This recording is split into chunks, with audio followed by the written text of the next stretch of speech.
Hi friends, this is the first lecture on BCA third year students, and I am taking your subject, that is Advanced Java. Okay.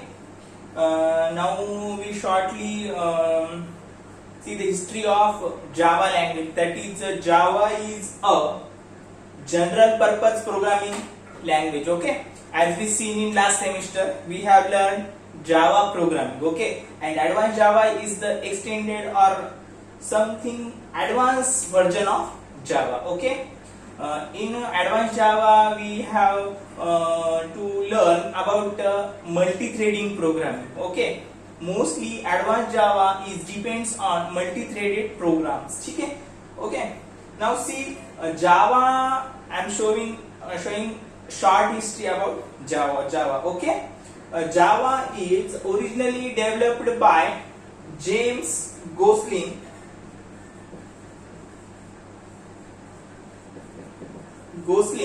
Okay. Java is originally developed by James Gosling in 1995. Okay. And the Java language is general purpose programming language, as we seen in last semester. Okay. You can also refer the notes of last semesters.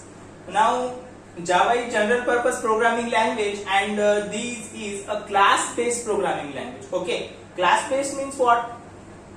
What is meant by class based? The class is used in Java program. That's why Java is a class based programming language. Okay. Now see, we are seeing the introduction about Advanced Java. Okay. आता इकडे लक्ष द्या सगळ्यांनी, आपल्याला जावा मध्ये काय शिकायचंय. आपण मागच्या सेमिस्टर मध्ये जी जावा शिकली ती जावा प्रोग्रामिंग होती. आता ही जी आहे ती कुठली आहे बरं? ॲडव्हान्स जावा आहे. कुठली आहे? ॲडव्हान्स जावा आहे. मग आपल्याला ॲडव्हान्स जावा शिकायचं म्हणजे पूर्वीच्या जावा लँग्वेज पेक्षा काहीतरी नवीन शिकायचं यामध्ये. तर नवीन पॉइंट कुठला आहे बरं? हे तर मल्टी थ्रेडिंग नावाचा कन्सेप्ट शिकायचा आपल्याला. काय शिकायचा आहे? Multi threading.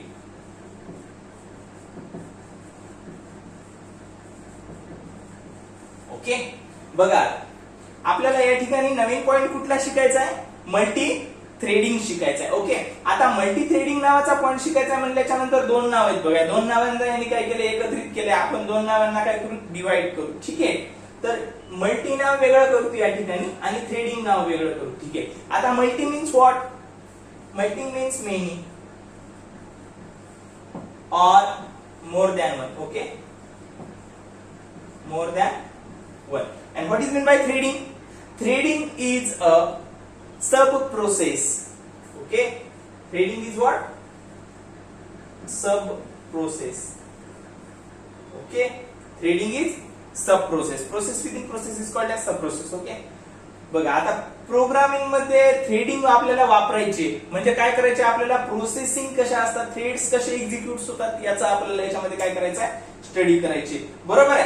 आता स्टडी याची करायची म्हटल्याच्या नंतर बघा, थ्रेड विषयी अजून सांगतो तुम्हाला. थ्रेड म्हणजे काय? मग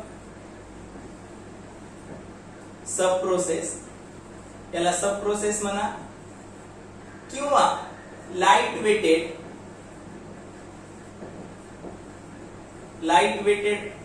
सब प्रोसेस म्हणा. Okay.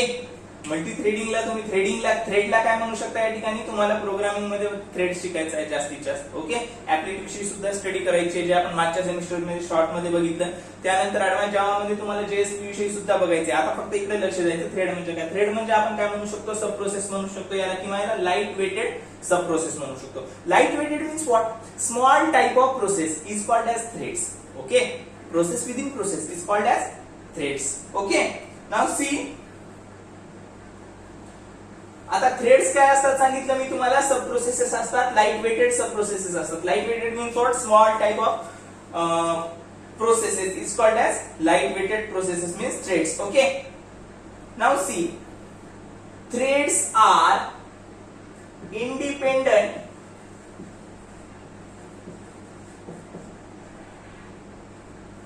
What is mean by independence? आता इंडिपेंडेंट म्हणजे काय बरं? इंडिपेंडेंट म्हणजे जे दुसऱ्यांवर अवलंबून नसतात. डिपेंडेंट असतात का? ते नाही, ते डिपेंडेंट नसतात, ते दुसऱ्यांवर अवलंबून नसतात, हे काय असतात? इंडिपेंडेंट असतात. बघा आता मल्टी प्रोसेसेस, मल्टी थ्रेड्स आपण ऍट अ टाइम काय करू शकतो? एक्झिक्यूट करू शकतो. ओके, जावा ऍडव्हान्स जावा प्रोग्रामिंग मध्ये तुम्ही काय करू शकता? Multiple threads at a time काय करू शकता? एक्झिक्यूट करू शकता. मग यात होतं काय माहितीये का? आपला टाइम पण वाचतो आणि टाइम वाचल्याच्या नंतर तुमचा काय होतं माहितीये का? मेमरीचा जो एरिया असतो का नाही, जे मेमरी शेअर्ड मेमरीचा जो एरिया असतो का नाही, तो सुद्धा काय होतो त्या ठिकाणी वाचतो. बरोबर आहे. आता मल्टी थ्रेडिंग म्हणजे multi sub processes, multi light weighted sub processes executes at a time. बरोबर आहे. Many threads execute at a time. That's why to execute the thread in advance Java require less time. Okay, require less time. परत एकदा सांगतोय, threads म्हणजे काय? Threads म्हणजे sub processes किंवा light weighted sub processes म्हणा. Process within process is called as sub processes. Okay, आणि threads कसे असतात सांगितलं मी? इंडिपेंडेंट असतात. ओके, दुसऱ्यावर डिपेंड असतात का? नाही. आता ही एक प्रोसेस आहे, याला आपण म्हणू प्रोसेस 1, आणि ही एक प्रोसेस आहे प्रोसेस 2. आता बघा या दोन काय झाल्या? प्रोसेस 1 आणि प्रोसेस 2, याला थ्रेड्स म्हणू आपण. बरोबर आहे. हे एक थ्रेड झाला, ही एक थ्रेड झाला. बरोबर आहे. मी सांगितलं थ्रेड्स कसे असतात? इंडिपेंडेंट असतात. बघा आता एखाद्या थ्रेड मध्ये काही जर प्रॉब्लेम आला तर त्याचा अफेक्ट दुसऱ्यावर होतो का? No. Okay, one erred process does not affect on another process because threads are independent. Okay, one failed process does not affect on another process because why? Threads are independent. Okay, dependent असते तर काय झालं असतं बरं? Dependent असते तर काय झालं असतं? हा जर फेल झाला असता ही प्रोसेस, तर दुसरी सुद्धा काय झाली असती? त्या ठिकाणी काय झाली असती? फेल झाली असती. पण ह्या थ्रेड्स काय त्या ठिकाणी इंडिपेंडेंट आहेत, त्याच्यामुळे यांना कुठलाही इफेक्ट त्यांच्यावर होत नाही. ओके, आणि सांगितल्याप्रमाणे काय? You can perform many operation together. That's why it require less time.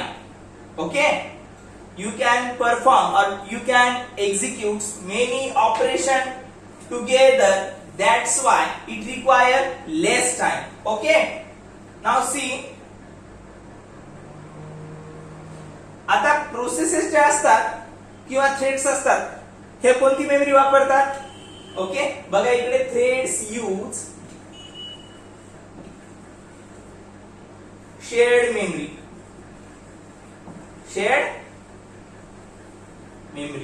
Okay, thread use shared memory.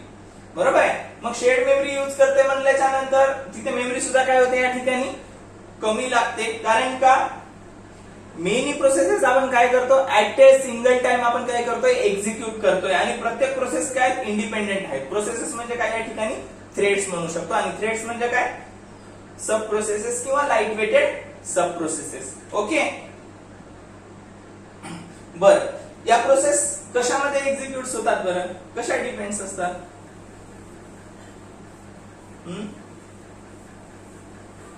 Okay, आता मल्टी थ्रेडिंग म्हणजे काय? मल्टी थ्रेडिंग आणि मल्टी टास्किंग मध्ये कन्फ्युज होऊ नका.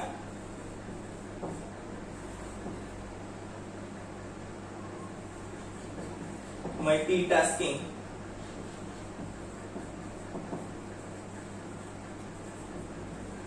ओके, बघा आता मल्टीटास्किंग म्हणजे काय? Multitasking is the process to perform many task at the same time simultaneously. Okay, multitasking is the process to perform many tasks at the same time simultaneously. And multi-threading means what? Many threads can be executed at the same time.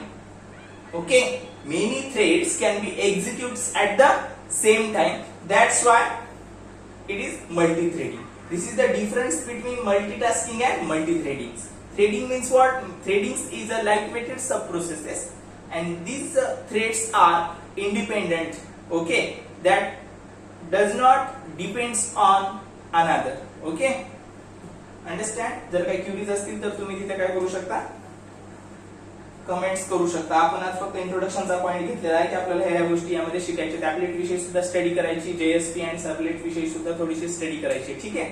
तर threads एक्झिक्यूट्स कसे होतात आणि ते बनवायचे कसे, तर आपण ते नेक्स्ट लेक्चर मध्ये बघू. Okay, thank you.